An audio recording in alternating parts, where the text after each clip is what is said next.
বন্ধুরা, আজ আমি এই কুমড়ো ফুলের বড়া করে দেখাবো। ফুলগুলো এই রেডি করে নিয়েছি, এবার ব্যাটারটা তৈরি করে নেব।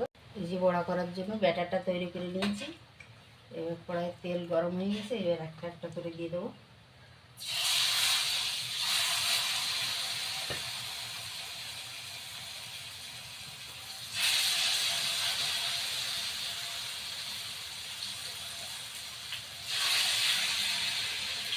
এইভাবে ওরা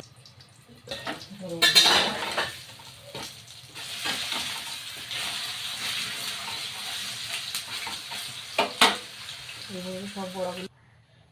বন্ধুরা, এই আমার বড়াটা রেডি। আপনারাই বলুন বড়াটা কেমন হয়েছে।